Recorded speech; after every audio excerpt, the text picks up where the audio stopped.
James Barker, you and I were joking off air before we started recording. And this is a great headline. James Barker Band follow-up record-setting #1 with the release of new single Wastin Whiskey. And we're trying to figure out what record you broke. Yeah, I think the record they tell me that we broke was the most #1s for a band, maybe is what it is. I think that's what it is. I don't know. I'm just happy it went #1. I'm just sitting here being like, that's a win in itself. So well, I was hoping that you ran faster than Usain Bolt, and maybe you did the deepest dive and recorded it. Something. I guarantee you it was nothing athletic. I can guarantee you with the utmost certainty that it was absolutely not. It actually, maybe we actually broke a record. Physically, we had a record, and so many people were angry about the song that they snapped it in half. Maybe that's what it was. I got to tell you, there's some truth. I don't think I've ever actually confessed this to you before. There's a little too much truth to what you just said. We have many beautiful wall hangings around the radio station here commemorating accomplishments from various artists, including James Barker Band. And it might have been for Lawn Chair Lazy, but that plaque fell off the wall. Oh, no. It fell off the wall about 4 or 5 years ago, maybe 4. And the frame kind of broke a little. The glass didn't. But next time you're here, and I can't wait till you boys can actually come back here, I'm going to show you the little bit of damage. And I think it's my fault because I'm the guy who hung it. Oh, man. Get lucky no one was hurt. And that's almost like it's like a ghostly thing that someone from our past is like wreaking havoc on everybody that we work with or something, It's like the start of a horror film.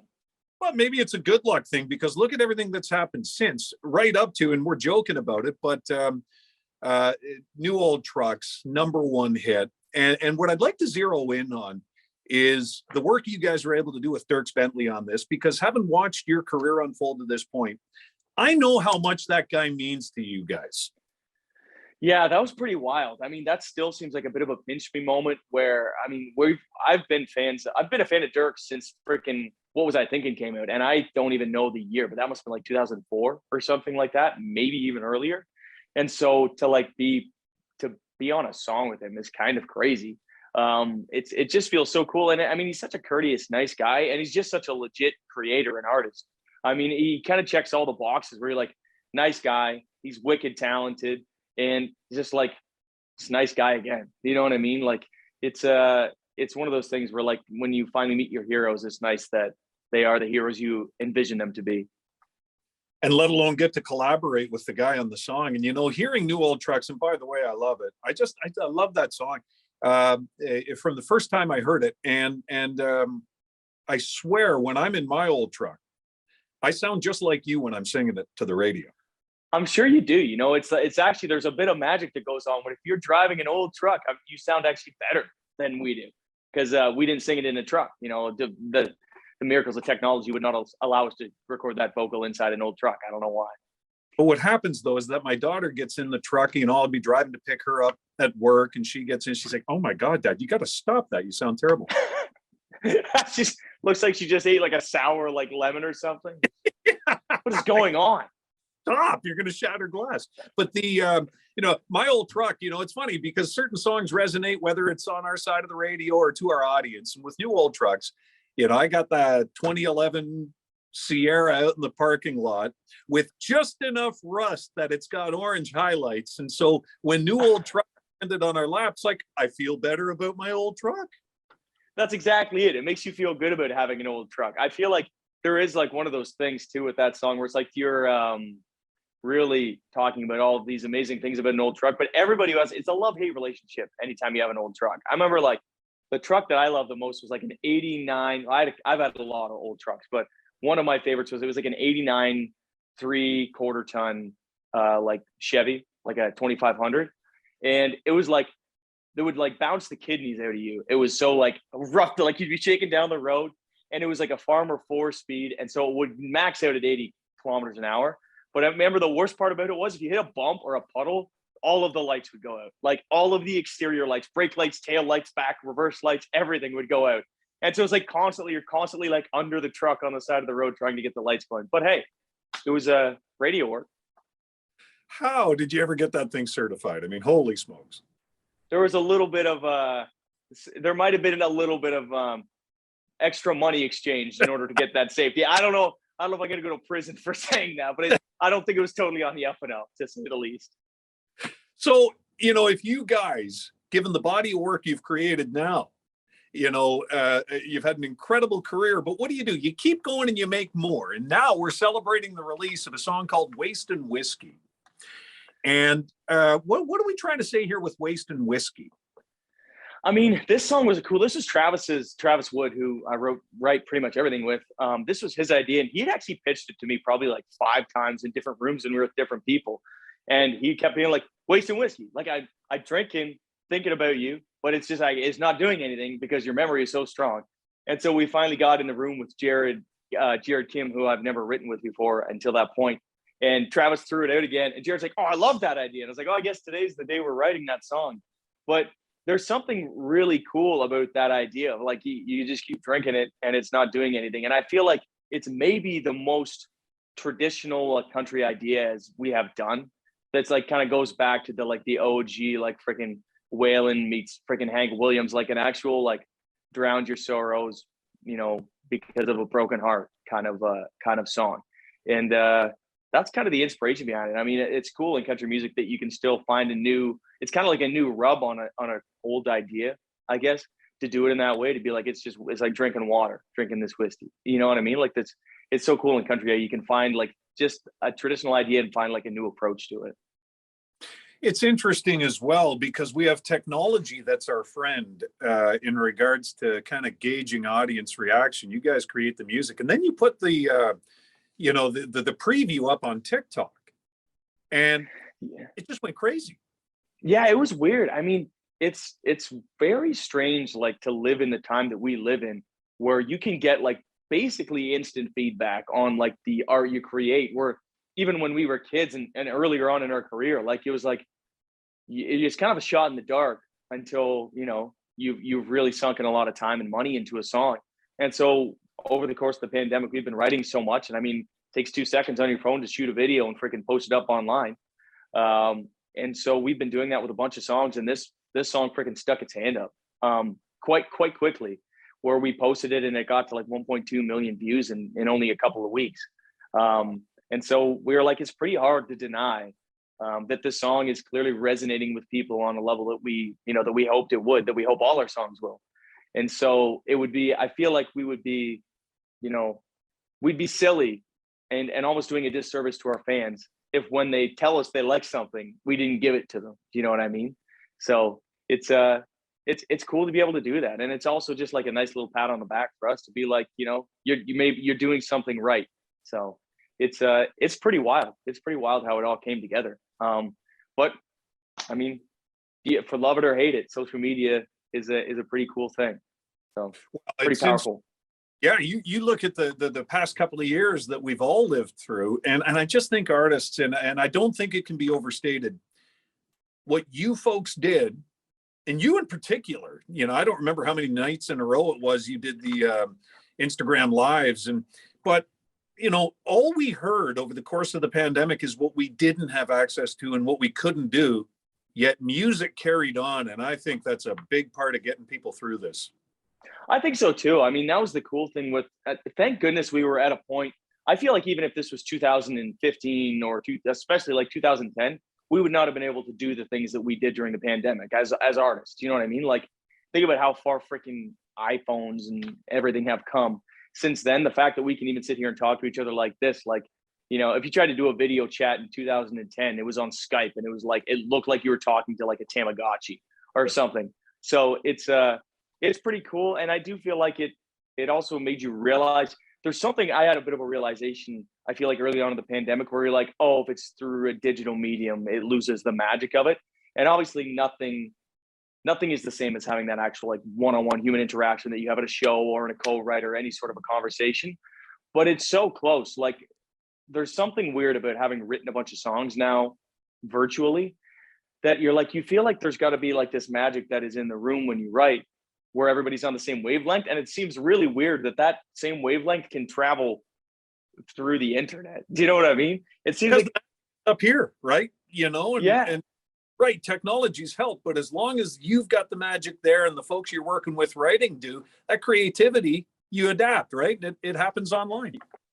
it's so weird. It's so weird to think about that like the things that are going on here and are going on there can blend through this like fake thing. So it's, I don't know, I feel like to me it was a bit of a like weird macro level aha moment where I was like, okay, well, if we can do that kind of connection and make these things that are like craft these songs that are really quite like difficult to do, then we can certainly connect with people, like as artists, between artists and fans. And so, and I feel like it did. I feel like it actually connected on a level that we would have never had the opportunity to do if it wasn't for the pandemic, because it forced everybody to kind of figure, like it forced like our grandparents to like be like, okay, we need to figure out how to use freaking, Zoom or FaceTime or Facebook or whatever. And so because of that, it's like, okay, now we can connect to these people and have like a one-on-one conversation. You'd never be able to do that at a live show, like have like basically a question period while you're playing. So it's silver lining to every cloud, I suppose. Absolutely. 2022, here we are. We're not even 3 full months in, and you've had the success with New Old Trucks. We've got Wastin Whiskey now on our hands, and you're going to be hitting the road soon. And you guys must be like cage tigers. And you're going to be in direct support of Dallas Smith on the Some Things Never Change tour. And my gosh, that's like a festival on wheels, isn't it?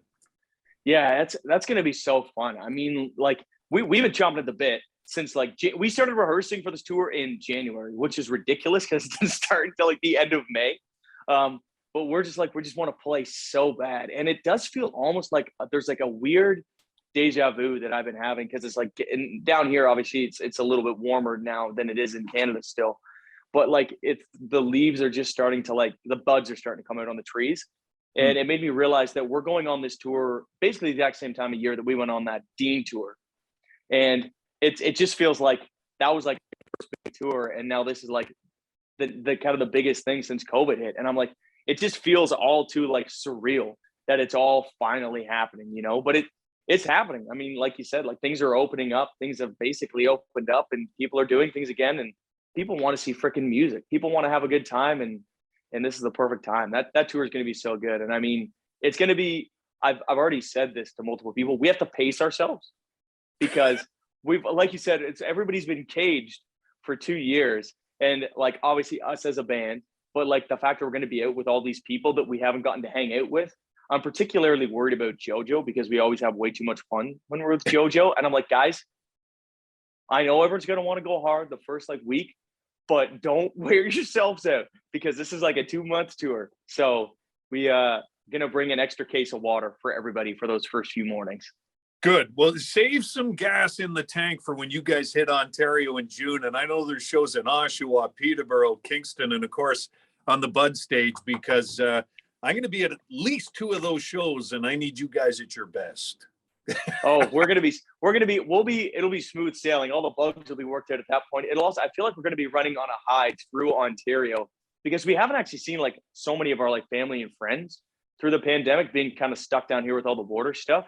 And so there's going to be so many people that we haven't gotten to see that are going to be at those shows. It's going to be like, I don't know, playing those hometown areas where you get to see everybody, and that like you're kind of on house money when you play those ones, because you're like, by the time we get to launch here in our set, I could literally burp the alphabet over that song, and people would still lose their mind, because like it's like our hometown. It just feels like everybody in the crowd is rooting for you, So I can't wait. Just talking about it's exciting. James Barker Band and a host of others. Like I said, it's like a festival on wheels, where you've got JoJo and you got Andrew Hyatt and you got you guys, and I know there are others, and of course, all in direct support of Dallas Smith on the Some Things Never Change tour. I can't wait for that. 2022 is going to be a massive year, man. Congratulations on everything you've done to this point. Where do people find you guys on socials? I can't imagine people already haven't, but if they haven't, where? It literally, we're pretty simple. James Barker Band on literally everything. Freaking Instagram, Facebook, Twitter, TikTok. We're all over there. I apologize in advance for everything you will see on TikTok if you follow us on there, because it is definitely we've definitely explored the boundaries of our friendships and pain thresholds on TikTok. And that's also one thing you can look forward to on the tour, because it sounds like we're probably going to be doing a lot more of those really stupid TikToks while we're on the road. So maybe we'll even have guests on there. So Hey, listen, if people hadn't followed you on TikTok, they would have never discovered Wastin Whiskey, which is one of the big parts of what we're here to talk about. I actually heard that there's going to be a class action lawsuit for everybody who streamed it to get a portion of the song. So I'm really excited for that. James, do you have any questions of me before I let you go? I mean, what's your favorite food? My favorite food is, was, and always will be pizza. And I live Wow. on the, even a lesser pizza is still a pizza. It's a hard thing to get wrong, and it's everything to me. There's something about pizza where pizza is such a vast food that there's so many different kinds of it. It's not really even the same thing, even though the ingredients, generally speaking, are consistent.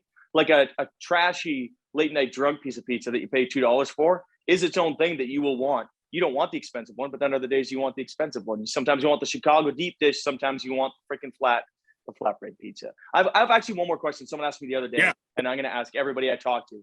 What is your earliest childhood memory? Ooh, what a great question. My earliest childhood memory, and of course, geographically, you and I grew up reasonably close together. So the earliest thing I can remember from being a kid was being in nursery school, pre-kindergarten, at St. Michael's School in Coburg. No way. Yeah. And it's funny you asked, because the building's still standing. I think that school is supposed to close in Coburg. And what I want to do before it closes and, eventually probably gets knocked down, I need to go back to that room that I had nursery school in. Oh man, you got to do it. You got to do it before it gets taken down, just to say you did it, man. Go get like a picture or something in there. Yeah. Oh yeah. And we're going back. That was not yesterday, as you can tell by my hairline, but that's my earliest memory is being in nursery school in Coburg. Oh, that's wild. You gotta go get a picture. I feel like you'll be shocked at how small it probably feels. I know, like, anytime you go back to something when you're a kid, you're like, this room is like 10 by 10. Now, when I was a kid, I thought it was an assembly, like a gymnasium. Yeah, you're right. Wow. Man, you hit me with a good one. I didn't anticipate. I thought, I'm going to trip this guy up, and you turn the tables on. That's a good question. I ask everybody that now, because I'm like, oh, that's a really cool question. And plus it cheers people up, because everybody likes thinking about when they were young, So. Man, oh man. And here I thought Connor was the smart guy in the band. It's you. Well, maybe I stole it from him. He's not here to speak for himself. Man, I'll tell you, a chat with James Barker is good for the soul. Congrats on everything going on, the release of Wastin Whiskey, and I can't wait to see you guys when Dallas's tour hits the road. We'll see you very soon, and this time we mean it. We're not going to cancel this time. I swear to God. Even if there's another variant, we don't care. We're coming out. So thanks for this, man. Awesome. Thanks, dude. Have a good weekend.